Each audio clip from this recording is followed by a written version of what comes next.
Now, there's dangers to be in the present moment. There's dangers to express love. There's dangers to trust, because if you're living in an environment where survival is the credo, you're not going to want to close your eyes and go within. You're not going to want to trust anybody. You know, this is not a time really to relax. This is a time to be vigilant. So then people they can intellectually understand it, but they can't get to that level because they're always perceiving their environment as the jungle. So when we begin to overcome those emotions of stress that are highly addictive, the body is no longer being tormented like an addict. That is when the body starts to liberate energy, and that's when our heart starts to open, and that's when we start to believe in possibility again. So if our personality creates our personal reality, we make a decision first. We examine who we've been, and I call it crossing the river of change, from the old self to the new self. Crossing that river is going to be uncomfortable. It's going to feel unfamiliar, and you are going to feel like it's unpredictable, because the moment you're no longer thinking that way or acting that way or feeling that way, you're going to feel like an unknown. Now, this is the biological, the neurological, the chemical, and even genetic death of the old self. This is the pain that you experience because the body's looking for its familiar chemical state. That pain is normal, and if you understand that void, that unknown, is the perfect place to create in. That's the place you want to create in, and not to fear it, but to embrace it. And your body's craving the familiar chemicals that it's addicted to, then you might want to say when you're in that place, well, the best way to predict my future is to create it, not from the known, but from the unknown. Now, this perfect place of creation is where people begin to do the uncommon. This is where their soul begins to speak to them. This is where they see a greater purpose for themselves in their lives, and they're no longer playing by the small-minded games any longer, because they're connected to some bigger vision in the future. I think transformation is really the one thing that I'm more passionate about than anything else.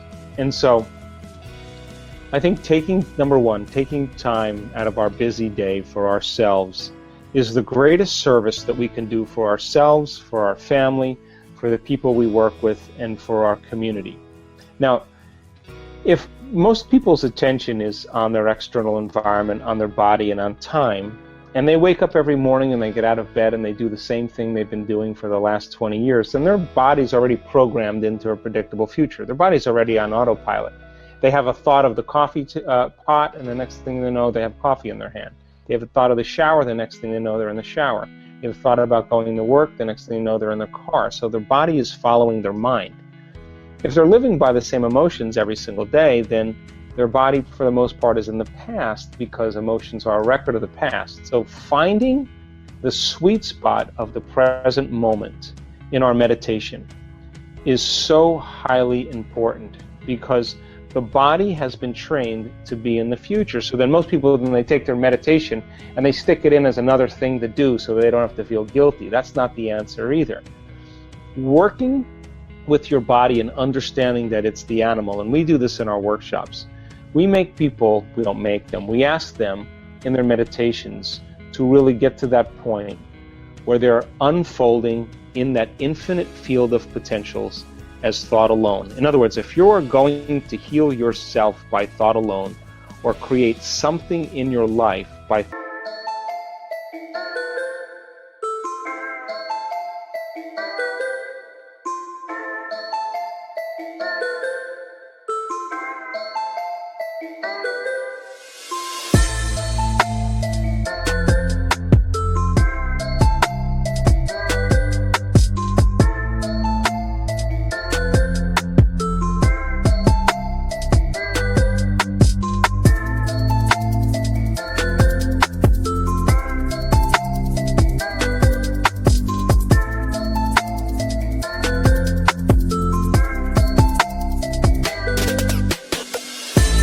thought alone, then you have to become thought alone.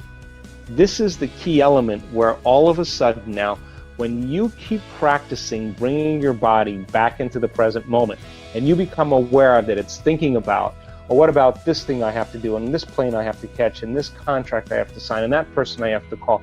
That's a predictable future. And you become aware that you're investing your energy into that reality, because where you place your attention is where you place your energy.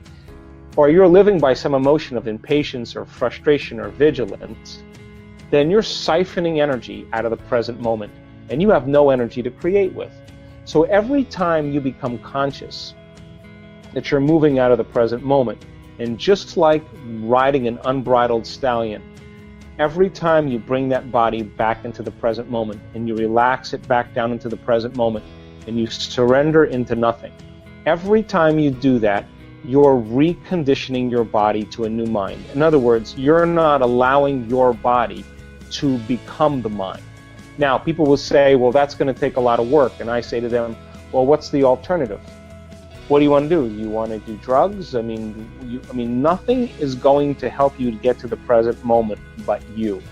And if you practice being present every single day in your meditations, you will be more present in your life and less preoccupied with that worst case scenario, of that moment where something could go wrong, and living by those hormones of stress. And your body then finally starts to trust you. And when your body finally starts to trust you is the moment it's not worried about the unknown. The unknown is no longer dangerous. The unknown is actually an adventure. So we do the work in teaching people how to find the present moment.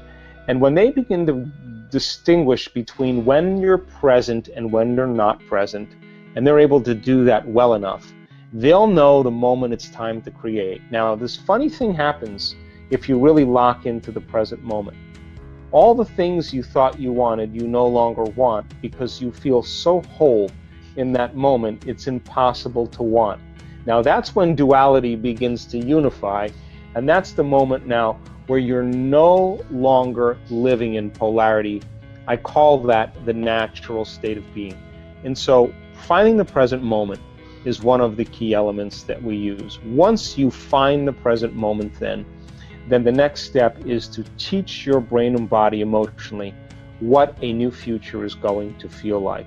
In order for you to do that, or in order for us to do that, we have to become conscious about how unconscious we are. And we've been talking about that. The more you don't allow that thought, that behavior, that emotion to slip by your awareness, the more prone you are to be Gandalf on the bridge. And that monster that he was facing symbolically was all of his energy that was invested in the ego and in the old self. And when the God within us stands up and says, "You may not pass ever again," that's the moment that the soul begins to speak. And so we do the work every day to present ourselves as a greater expression of ourselves every day.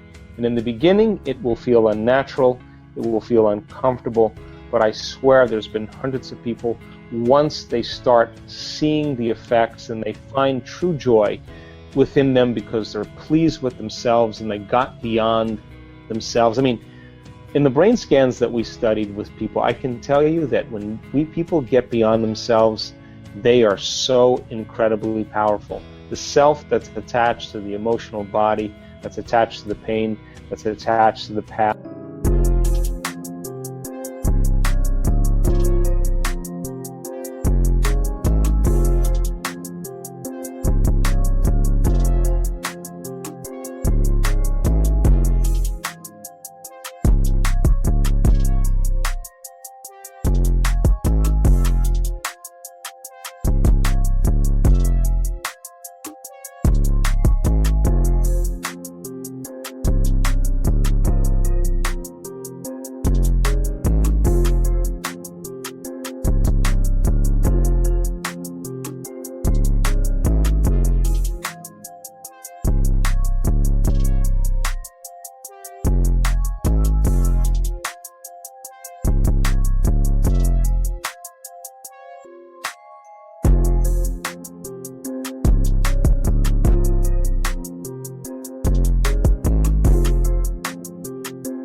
And then, by the way, they tell the story based on those emotions. And Scientific American said 3 months ago that 50% of everything that people talk about in their past is a lie. it's not the truth, because they have a different brain today than they did at the time of the event. So getting people beyond their past, I think, and getting them into the present moment begins to liberate the most amount of energy. I think people are beginning around the world to wake up to the idea that the illusion is becoming so obvious. I mean, every single paradigm right now is collapsing, whether it's the political model, the economic model, the religious model, the medical model, the educational model, the environment. Everything's collapsing right now because it cannot function on the old laws of the old paradigm. Something new has to be created. So then, how do we begin to become supernatural? We have to begin to do what's unnatural. And when everybody else is in lack and in poverty, that is the time to give. When everybody else is in fear and worried, that's the time to demonstrate courage. When everybody else is judging and warring, that's the time to show love and compassion. And if we keep doing the unnaturals long enough, sooner or later we'll begin to become supernatural. So our soul's journey then is to really to step out of the quagmire and the limited beliefs and perceptions that keep us playing in this limited realm, this limited density, where we are matter trying to change matter. Once we get a taste of the divine, and that divine, again, we've measured this over and over again. When you are that thought in that infinite space, when the brain is perceiving space and no longer perceiving objects, it gets very organized. It gets very coherent. And when the brain gets coherent, we get coherent. When the heart gets coherent, we love way more. And that's when we begin to emulate the divine. So over and over again, as we begin to climb out of these limited states, and we break free from those survival emotions that keep us feeling more like matter and less like energy, the side effect of all of that is becoming more energy and less matter. And that's when we start to demonstrate being a vibrational being. The field around our bodies when we're living in stress is about 3-4 inches in size. Open your heart, it can be up to 9 meters wide. We measured it. And so then when you begin to open your heart, you feel connected to something greater. That's the beginning. That's when the soul says, now I have infinite possibilities to experience, and I get to select as a free-willed individual where I want to place my attention. That's when we're liberated. So I think it's a great time for us to begin to really embody this information. I think it's a great time for us to hit the low points, to see those illusions. I mean, I had my own awakening, and you reach a point where you realize that the only time that you feel like yourself is you need the external world to remind you of it. That's a sign. When you can find an identity of yourself in the quietness and solitude of your own presence, that's when you're no longer seduced by the external world, and that's when you begin to experience true freedom. I hope you enjoyed this amazing interview with Dr. Joe Dispenza. We are continuing with our daily practice of completing the inspiring quotes. You need to complete the quote with the words that are missing, and if you can do it first and give us the right answer, you're the daily winner. In the previous video we were looking for 2 words of the Joe Dispenza's quote.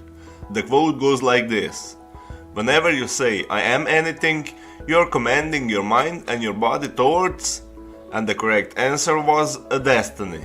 So whenever you say I am anything, you're commanding your mind and your body towards a destiny. Congratulations to everyone with the correct answer, and to everyone who tried but didn't guess the answer.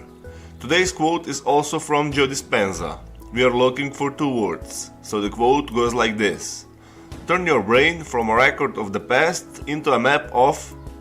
Write your answers in the comments below the video and tell me if you love this video and our new way of ending the videos. If you like this video, give your thumbs up and share it with your friends. Help me make this video more popular by sharing it. Even if you're not sure what the correct answer is, try and guess.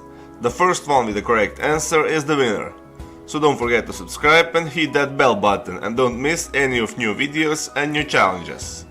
If you really like what we do here and want to support us, you can join our channel and our community for a symbolic fee and gain many other additional features. You can do that by clicking the join button next to the subscribe button, or you can click on the link in the description of this video.